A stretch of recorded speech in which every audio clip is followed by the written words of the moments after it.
what works kind of depends on what kind of retailer you are.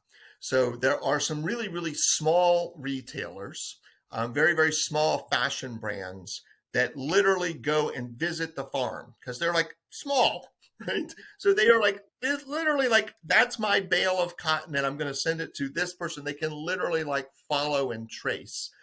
There are brands that are building up their business on that promise, right? That they know every step of the process. The challenge is those kinds of businesses will have a very, very difficult time scaling to the size of the retailers where most of us shop.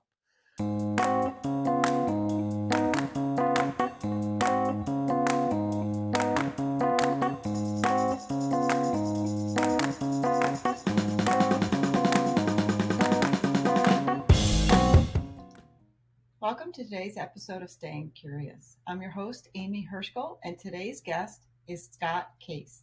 Scot is Vice President of Corporate Social Responsibility and Sustainability at NRF, the National Retail Federation. In this role, he leads NRF's Sustainability Council and supports retail efforts to use their businesses to make a world a better place for everyone. Scot has focused on the intersection of business, environmental, and social concerns since the mid-1990s. With strategic leadership experience in the retail, quick service restaurant, manufacturing, and nonprofit sectors, he provides a system-wide perspective that helps NRF members thrive in an ever-changing future. Throughout Scot's career as a strategist, consultant, and sustainability expert, he has worked with organizations including the White House, World Bank, Walmart, McDonald's, Johnson & Johnson, Disney, the U.S. Environmental Protection Agency, and federal, state, and local governments around the world. Please join me in welcoming Scot. Hi, Scot. Thank you so much for joining us today. I'm so excited to speak with you. It's great to be here, Amy. Thanks for the invitation. No problem. So let's jump right in. So tell me a little bit about the National Retail Federation, and what is your role there? Sure. So the National Retail Federation is the world's largest trade association for retailers. So NRF has members from the largest retailers in the world to some of the smallest retailers. And we do include among, our definition of retail is kind of where supply chains meet the consumer. That includes a bunch of the big chain restaurants as well. So retail, kind of very, very broad definition of retail. They're all members of the National Retail Federation. And I am the VP of Sustainability. So my focus is all things sustainability in the retail sector. And is that a relatively new role? Is it, sustainability is a very broad term, but is it a relatively new sort of undertaking, or has it been something that's been growing?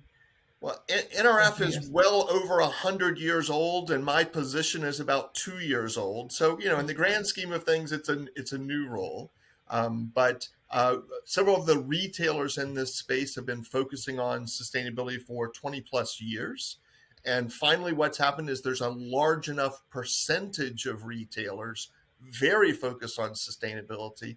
The trade association realized we need a role that kind of helps consolidate some of the momentum and accelerate some of the really cool things that are happening. So how does the council, this council specifically support fashion retailers? Very cool. So the National Retail Federation, we support retailers of all sizes. So there might be the grocery retailers. We mentioned the chain restaurants or the furniture retailers or the do-it-yourself home improvement people, all retailers. Fashion, of course, is a huge component of retail. And then there are some retailers that are just fashion retailers. That's kind of their niche. But NRF is supporting all of them. In the sustainability space, we're also supporting all of them. So all of those retailers are focused on things like, excuse me, all of those retailers are focused on things like energy efficiency and water efficiency and carbon footprint kind of stuff. The fashion retailers have their own unique kind of space in that sector. And so we do have some programming that's very, very appropriate just for the fashion retailers. And are you finding that the fashion retailers are, is it kind of growing in that space more than the other retailers? Like, is fashion sort of finally needing that support more frequently lately? Ooh, that's a fun question. I think what we've seen is that different parts of the retail sector have had more or less attention focused on sustainability, depending on what's going on in the world. So the earliest days of retail sustainability was very, very focused on wood issues and what how the wood was being used. So it was people that sold paper products. A lot of the office retailers, office supply retailers were very in the kind of heat of the moment, if you will. The people that were selling lumber. Now it's kind of fashion's turn to a certain extent. So the same kind of issues have played out across retail with wood, with electronics, with jewelry, and now with fashion. So we're kind of seeing the same kinds of issues around what are all of the hidden human health, environmental, social, and community impacts of not just the retailer, but all of the supply networks that make it possible for the retailer to have product to sell. So, and what are you finding are those sort of focuses right now for fashion retailers in sustainability? You know, you kind of touched on it a little bit with labor or other issues, but are you finding that it's a hard target to kind of pinpoint based on what's happening in, say, the news? Or is it, you know, for the most part, fashion retailers are focusing on one sort of area of sustainability? Well, like retailers in other sectors, the fashion retailers are really responding to consumers, they're responding to the investors, and those concerns tend to be around how the workers are treated in the factories, where the raw materials are coming from. Are they coming from farms? Are they coming from oil and gas? Where are the raw materials coming from? Also, how the products are manufactured, how they're shipped. So it's the entire supply chain. That's great. So great. So what are the kind of the trends you're seeing in the fashion retail industry space, whether it be specifically with sustainability and how people are shifting, or just trends in general? As being part of the NRF, you must see a lot of trends kind of take a spike and then dip down. Like, what are you sort of seeing right now? Yeah, tons of trends. I mean, I guess the a couple of the key things. Everyone is kind of racing to try and understand their supply networks and learn as much as they can about how all of this works. I think COVID taught everybody that supply chains are far more complex and more complicated than anyone realized. So I think a lot of retailers are still racing to kind of fully understand and be able to trace those supply chains. The other key thing is consumers have gotten very, very interested in buying used. So the kind of idea of a circular economy where when I no longer want this jacket or this shirt, I'm able to actually resell it to someone else. I might resell it through the same retailer I bought it from, or I might use one of the existing platforms that are out there that allows me to resell the product. So resale is definitely kind of one of the key trends. And then I think a lot of consumers are also looking at materials. So, what's the sustainability footprint of the various materials? And that's where things get very, very interesting because consumers all seem to have a very different understanding of what a sustainable material is. And consumers are defining it differently based on their own set of circumstances or preferences. And are the brands responding to those trends in your mind? Like, are they, you know, it's always one thing for a consumer to lead a trend, but are the brands both responding and are they able to respond? Are they prepared to respond? It depends on what kind of demands the consumers are making. So, obviously, all retailers, it's in their best interest to always respond to consumer demand and consumer trends, right? You don't survive long in the retail business if you're ignoring the customer. I think something that's very interesting is retailers are to a certain extent kind of struggling because consumers bring so many different competing definitions of sustainability to the conversation. And so understanding which consumers to listen to, how you balance what consumers are asking for versus what the science says is important, is also kind of a complex dance. And then you have some retailers that are thinking 5, 10, 15, 20 years down the road, and other retailers whose business models tend to have them focus just 5 weeks down the road. And so each of those different business models and the different groups of consumers means that retailers, particularly in the fashion space, are responding to the sustainability signals differently. Yeah, and are you finding that some are more successful, some approaches to that response is more successful than others? Can you kind of explain that a little bit? I think what I have seen is that those retailers who have been following these issues for longer periods of time tend to be a bit more successful. So the retailers that have like jumped in and think of this sustainability as a trend or a fad Mhm. tend to have the most difficulty in the space because these issues have been building for 25, 30 years.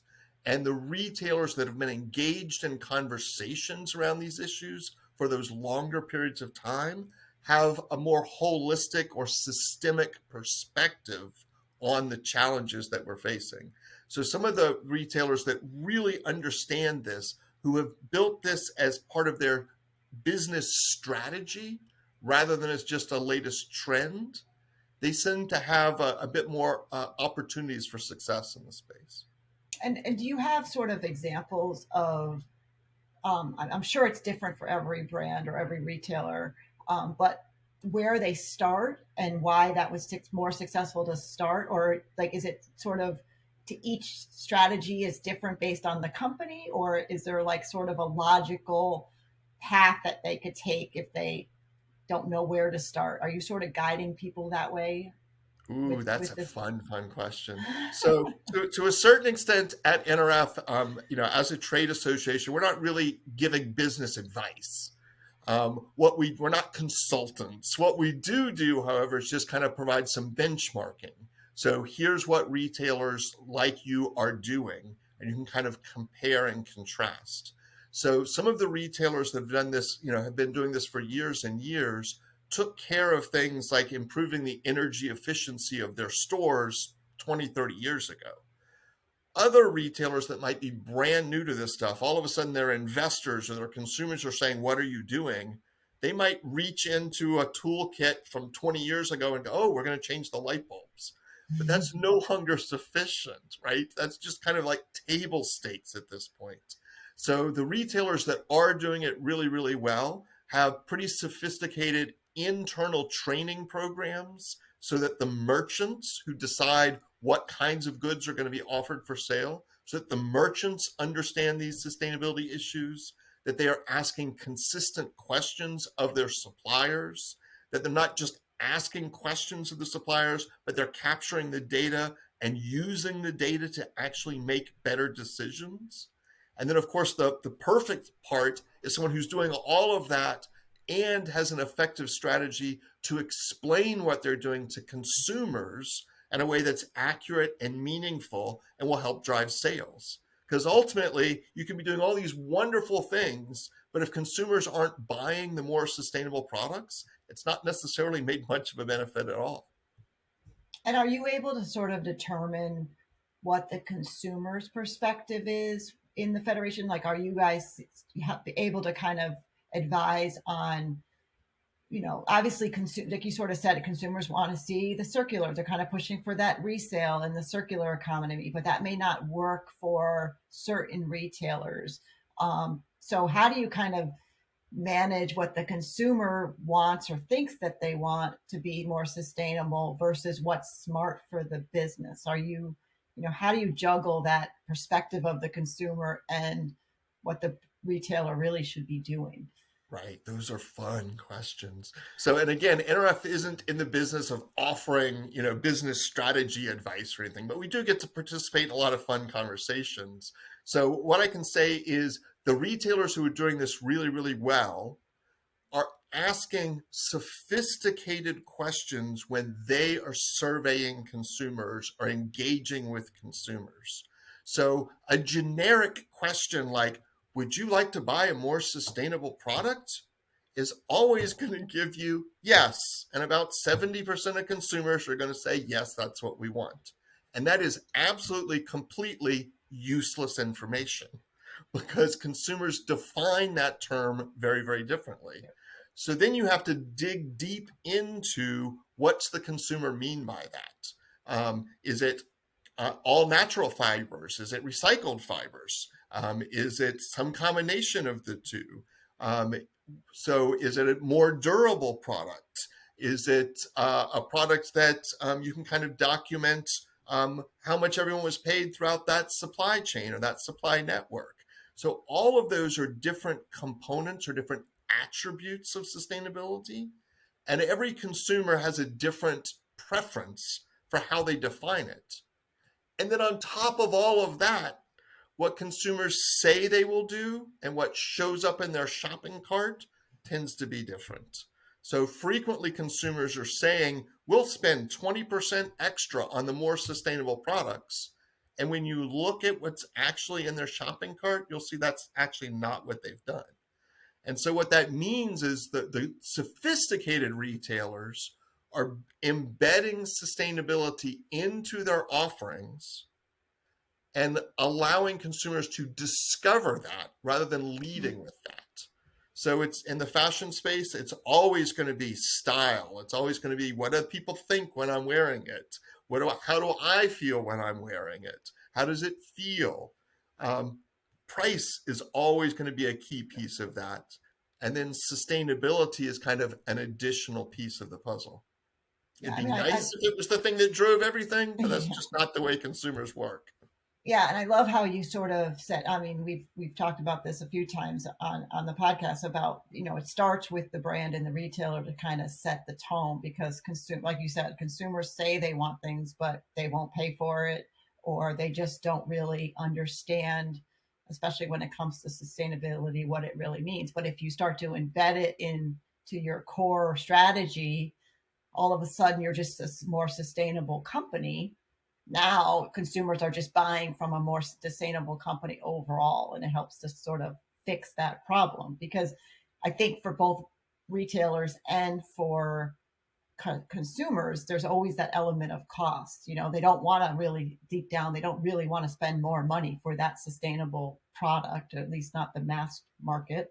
And businesses don't want to have to shell out more money to sometimes be more sustainable. So are you finding that sort of like cost does tend to drive it a little bit more than it should? Or Cost what are your is thoughts? always going to be a component of everything. So I think cost is just a given. I think where it gets, I think where the conversations are more interesting is around value. Mhm. So certain retailers have spent 25, 30 years building their reputations as more sustainable companies. It didn't happen overnight. It wasn't a switch they flipped. They spent 20, 30 years building a reputation as a retailer that actually cares about sustainability. They took their consumers on a journey with them of like discovering what's it mean to be more sustainable. And while they were doing that, they increased the value of that brand. So consumers might not really think they're spending more for sustainable. They're spending more because they want to be associated with that brand. And that brand happens to be much more sustainable. So And the do you feel, challenge that no, I was going to say, do you feel like that brand that did that retailer that did that for the 30 years and showed the values is more successful in today's climate than the ones who didn't really put the time into that? Absolutely. And that's the biggest frustration for those retailers that are new to the sustainability space. You Yeah. can't earn 30 years worth of credibility with one season worth of stock. So you actually have to kind of show people that this is part of the journey that you're on. No one has to be perfect. No one's expecting you to be perfect. But there's a broader brand story that goes into things rather than just, oh, yeah, and here's a sustainability offering over there. When you do it that way, it almost always looks more expensive because rather than integrating sustainability into the entire process, it's become an add on. Yeah. And so how do you kind of what are you kind of conversations are you seeing around those that truly do want to start to implement this, but may feel like they're a little bit behind? Ooh, that's a fun question. I think there are some that are beginning to ask very sophisticated questions around what is it that our competitors who are recognized as more sustainable companies, what is it that they have been doing really well that we're not yet doing? What kinds of questions are they asking of their consumers, of their suppliers, of their investors that we're not yet asking? And so I think people are beginning to recognize that sustainability is not just kind of an add on, it has to be an integral part of the business to be successful. And it has to be an integral part of the business before consumers will actually be willing to pay extra for that brand. And so you sort of touched on this before, that in the trends conversation about resale. Are you seeing that both retailers and consumers are adopting that, and that could be really could be a successful way to see a true uptick in less waste, you know, those kind of less consumer demand, like, not consumer demand, but more consumers consuming too much? Like, are you thinking this might actually work, for lack of a better way to put that? It's fun. There are, it's become the kind of, everyone's like, ooh, consumers are interested in resale and it's something sustainable. And so, yes, we need to do it. But sitting at the National Retail Federation where you have like access, it's like we're paid to like watch what everybody is doing to a certain extent. You begin to notice that some retailers are building this into their sustainability strategy. They are realizing that resale, so reselling this garment, can be a part of your brand's sustainability story if you frame it that way and you talk about it that way. Right. So there are some retailers that are saying, hey, you don't have to buy new from us. We've got these great used offerings, gently used, gently loved, refurbished, and they're encouraging consumers to go check there. Um, and they're explaining that they are doing that as part of their sustainability initiatives. And it becomes part of a broader sustainability story. Other retailers are going like, oh, the sustainability companies are doing this, we better do it too, and they just slap something up. Yeah. So they are not necessarily doing all of the homework to build that into a broader strategy. And consumers who are focused on these issues can pick up on that. I hear a theme here that maybe people have to think through their entire strategy instead of just thinking that they could, you know, put a band-aid on it, and that's truly what needs to happen. Is people need to think through their entire strategy, which is why sustainability roles in even retailers and brands are popping up, because of how important it is to truly It's focus. absolutely a component. It speaks to authenticity, but it also speaks to the ability to kind of leverage the progress that you make to turn it into something even bigger. I mean, we've seen these issues before with, online sales. There was a period where some retailers were like, we're only brick and mortar. That's what we do. They might have a website, but they didn't really kind of focus on how they would really integrate that website into the business. And then COVID hit, and bam, the ones who didn't actually have a clear strategy suffered. They had to scramble and invest tons of money at the last minute at expensive rates to try and build something out. Whereas other retailers have been kind of moving towards those omni-channel approaches for a much longer period of time. So they'd already been playing with what works and what doesn't work. And so again, the idea is that these are not, it's not like just changing the color of the clothes on the rack. It's literally a fundamental rethink of how the business is organized. Yeah. So what are some, are you seeing any other interesting sort of ways that um, the circular economy, the market is relating to that circular economy? Are you seeing other interesting models? If resale isn't the solution, if we start to get into sort of the supply chain, and like, what kind of other sort of things are you seeing to kind of work within that? Well, when you to start doing kind it. of picking at and looking at who's doing what and the kind of language people are using, you'll see a couple of the big retailers that are beginning to talk about not sustainability, not just circularity, but regenerative. And Mm. so they're actually beginning to say, hey, it's not enough to just reduce the amount of associated carbon emissions. It's not enough to just reduce the amount of associated chemicals with a particular process. They actually want to make sure that their supply networks are actually making things better, all the way down to the farm level.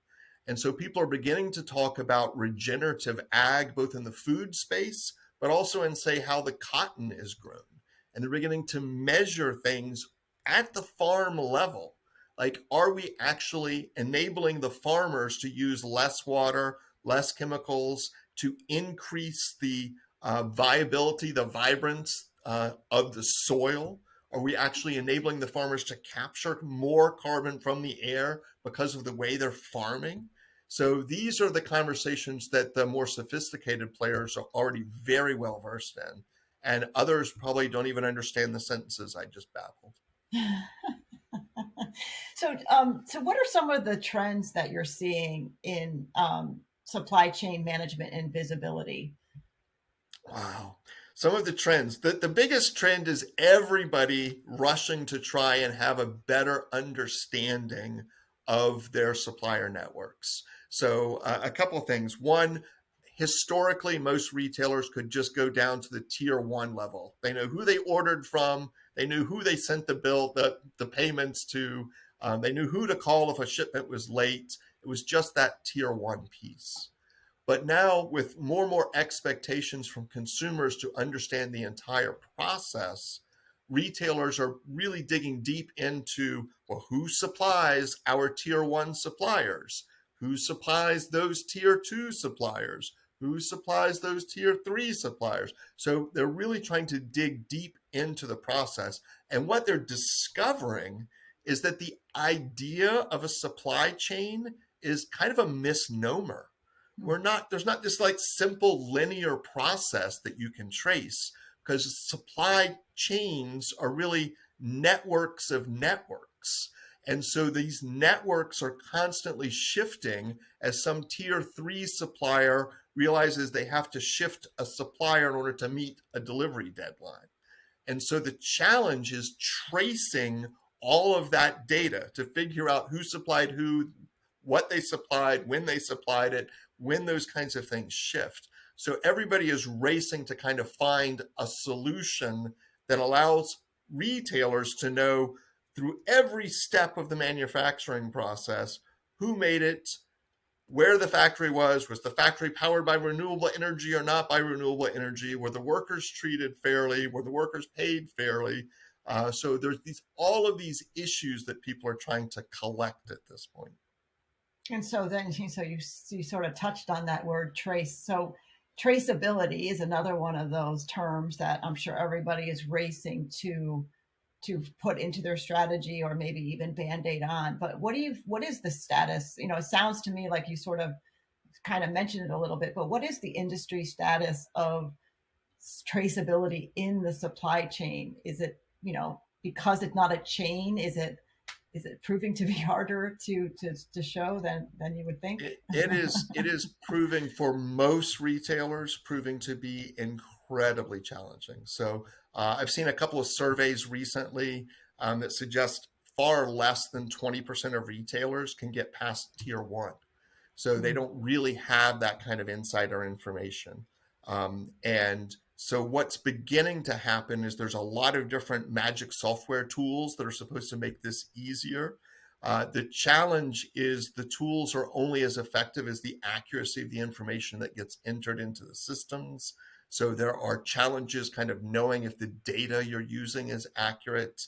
There are challenges with, hey, I can ask my tier one suppliers to do something, but as the retailer, I might not have any connection at all with tier two or tier three or tier four. And so you're just kind of hoping that your request does get passed on down the line. And there are very few retailers that are big enough that to a tier two or three supplier, that you're even big enough part of their business for that supplier to go through and answer the 100 questions that you've sent them. So there's a big challenge So, what for it. is your insight sort of on, you know, the answer to the traceability challenge? Because obviously there is a need there because the supply chain can't continue to be something people don't fully understand if they ever want to achieve, the sustainability levels to some degree. So, what is sort of the insight into what works in the supply chain if you're trying to be a little bit more sustainable or reach that traceability level? Yeah, that's fun. So, what works kind of depends on what kind of retailer you are.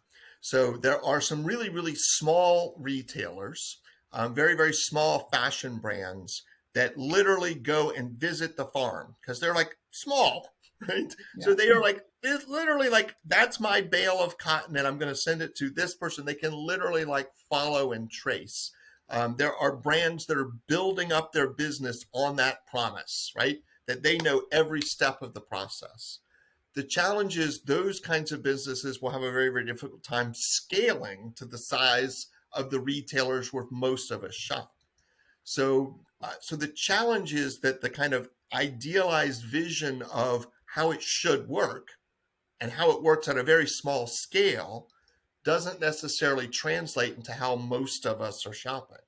So the solutions are varied. I get, 10 phone calls a week from vendors who are saying, hey, I've got the solution, right?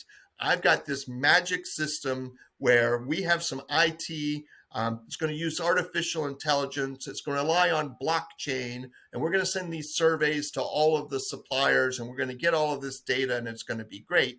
And the only issue is I need to make sure everybody in the world uses my system because then we'll have all the data we need. And that's just not how it works. First of all, I haven't seen an AI system with blockchain and the magic wand or the secret sauce or the magic solution actually work across all the different needs of the industry. And then the other challenge is all that data still needs to be somehow interoperable so that everyone can use it. Otherwise, every single supplier is filling out 100 different forms for all these different systems that are trying to report the same information. So collaboration. So no Collaborate, one. yes. Amy, that would be the much easier way. Collaboration is needed, but I think interoperability is going Yeah. to be a key piece of it. Um, and consistency of the kinds of questions people are asking and consistency in the way that data is presented so that people can aggregate and compare data across suppliers and across retailers. Yeah, I agree. Yeah, I just was having a conversation with somebody who's like that. Some of the up and coming businesses that are the people just helping you sort of mine where the best places to input technology are, or just sort of having that sort of support to understand the whole process, because people even in the retail space don't fully understand the full supply chain. So interoperability and collaboration can't are extremely important. Otherwise, people don't have the right tools in place to speak to everybody they need to speak to all along the way. And it's just Right. those tech And so companies there's who two think that. things driving it, right? So there's kind of as sustainability questions get more sophisticated, people need more sustainability data deeper in supply chains. But the other thing too is, COVID taught us how fragile these supply networks are. One factory closes for a month because of COVID, and look at how disruptive it can be to dozens of different retailers because they all had that one supplier in common.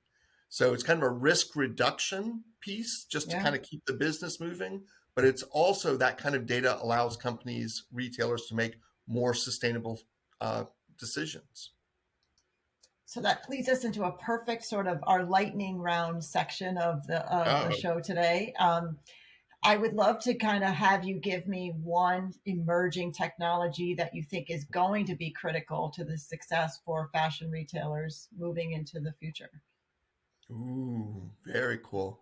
As much as I make fun of, the AI blockchain magic wand solutions, I think there is something to that. But I think there's another component to it some of the retailers are beginning to play with QR codes that aggregate all of that data. So that way the consumers have access to all this information. If you resell the garment, you still have that QR code that has all that information embedded. If the garment's ultimately recycled, that QR code allows people to know exactly what's in it and how that product needs to be disassembled for recycling. So I'm going to go with the QR codes based on all the other pieces getting solved. So, and what is the current trend in fashion retail that is being overlooked on how it can, the impact that it can actually have on brands? Mm. And we talked about this earlier. I do think it is that resale component because I do think some retailers see it as just an add-on, and other retailers see it as a very strategic piece of their sustainability story. So I think that's something that's easy to sleep on. Yeah, I love that you said that the ones who are fully integrating that into their strategy are going to be successful with it. And I think that's just the success of sustainability in general, to be honest. But all right, so what is the one piece of advice you would give a CEO that is hesitant on trying new innovative solutions? The one piece of advice is to realize when you look at what your competitors are doing, that it probably took them a lot more time and effort to do that than you realize. And so you are probably further behind than you know. So stop thinking there's a magic wand. Yeah, don't think there's a magic wand to jump in. The other is, do it. I mean, Yeah, the retail take it. industry is full of companies that were once wildly successful and they missed an innovation step, and now no one even remembers them. That's great. And that's a great way to end it. Scot, it's been a pleasure speaking with you today. I can't thank you enough for taking the time. And if anybody else on this podcast are interested in getting in contact with Scot, you could reach him via LinkedIn at Scot Case, and it's Scot with one T, or at you could email him at cases@nrf.com. And I wanted to thank you again for joining us. Thank you, Amy. I'm looking forward to future questions from you and your audience. Great, great. I will definitely have future questions for you. So Very don't cool. ignore my emails. And I wanted to Absolutely. thank you all for tuning in. Please continue to stay curious and remember to like and subscribe to all of our social media pages to be notified when we are dropping new episodes. Thank you so much and have a fantastic day. Thanks, Amy.